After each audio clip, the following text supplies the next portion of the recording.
terima kasih Bapak Ibu. Di sini nanti saya akan mempresentasikan tentang hasil pelatihan IN 1 kemarin terkait coding dan kecerdasan artifisial. Ya, apa itu pembelajaran coding dan kecerdasan artifisial? Bisa Bapak Ibu perhatikan di depan ya.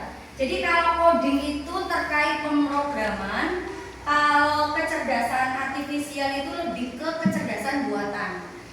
Nah, nantinya KKK ini nantinya akan kita terapkan di dalam pembelajaran kita di SD Negeri Bantarsari 03. Kemudian pembelajaran KKA ini itu dikembangkan dalam 3 domain utama. Yang pertama adalah berpikir komputasional, yang kedua literasi kecerdasan artifisial, yang ketiga etika digital. Jadi nanti anak itu setelah belajar KKA dengan kita itu memiliki kemampuan menyelesaikan masalah dengan pendekatan logika dan algoritma. Kemudian memiliki pemahaman terhadap bagaimana mesin belajar dan mengambil keputusan. Dan yang ketiga, membentuk sikap bertanggung jawab, aman dan bijak dalam menggunakan teknologi. Jadi inti daripada coding itu, anak itu bisa belajar secara sistematis, terstruktur, dan bisa memahami perintah. Kemudian metode pembelajaran KKA di SD itu, metodenya ada problem based learning, pembelajaran berbasis masalah. Kemudian ada project based learning, pembelajaran berbasis proyek. Dan yang ketiga ada pembelajaran inquiry learning. Ini mungkin nanti akan sama dengan yang di pembelajaran mendalam yang terkait dengan metode dan strategi pembelajaran yang inovatif. Ya. Kemudian ada pembelajaran gamifikasi atau gamification, pembelajaran berbasis internet. Ya, Bapak Ibu, biasanya kalau kita mendengar istilah coding dan kecerdasan artifisial, kita lebih sering menyangkutkan dengan teknologi. Awalnya saya juga ikut pelatihan itu mikirnya, oh ini harus terkait dengan teknologi dan juga perangkat komputer. Padahal SD kita itu terkait fasilitas itu terbatas nih Bu. Ibaratnya kita belum punya MacBook dan lain sebagainya. Nah, ternyata pembelajaran coding dan kecerdasan artifisial ini itu bisa diterapkan melalui beberapa cara. Yang pertama itu lewat plug dan yang kedua adalah unplug. Kalau plug itu berarti bahasa istilahnya nyambung. Nyambungnya dengan siapa? Nyambungnya dengan komputer. Sedangkan kalau unplug, un itu tidak, plug itu nyambung. Berarti artinya apa Pak Jamal?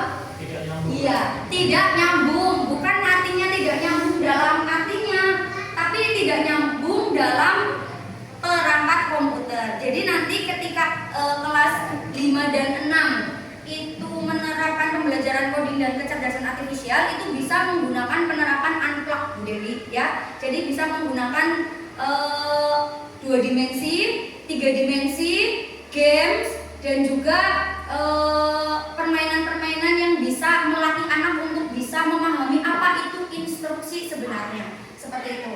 Seperti bisa kita lihat langsung di sini ada contoh coding 2 dimensi. Coba Bapak Ibu, Pak Eko, tolong ini yang gambar pertama ini yang merah. Kira-kira kalau sesuai dengan perintahnya, gambarkan bentuk di bawah ini sesuai dengan warnanya. Yang merah di situ anak itu akan menggambar bangun apa? Persegi 6. Persegi 6 Bu Dewi, betul apa tidak itu? Merah segi 6. Segi 5. 1, 2, 3, 4, 5, 6. Ternyata yang betul siapa? Tidak ada yang betul. Ya, nanti yang merah itu berarti yang ini. Berarti kalau yang merah lagi yang ini. Yang pink berarti love. Yang biru berarti awan. Kemudian yang kuning bintang. Ini hanya contoh sederhana sekali dari coding 2 dimensi seperti itu Bapak Ibu. Ya, sedangkan KA generatif atau kecerdasan artifisial atau kecerdasan buatan itu Bapak Ibu, kita itu di sini menggunakan kecerdasan buatan Gemini Google ya. Semuanya punya Gemini Google. Yang penting ketika menggunakan Gemini Google di sini itu Bapak Ibu menggunakan apa ya? Memberikan instruksi atau promptnya itu harus sangat jelas sekali. Ya, bisa saya contohkan di sini. Kita membuat prompt dulu di Word-nya. Setelah itu kita kopas, kemudian kita pastekan di Gemini-nya. Kemudian yang di Gemini-nya kita pilih yang kanvas.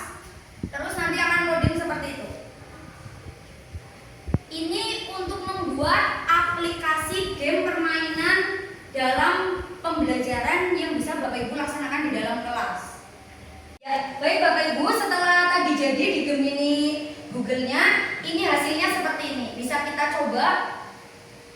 Nah, tadi promnya kan seperti ini promnya. Promnya itu harus jelas sekali. Saya adalah seorang guru kelas 5 SD.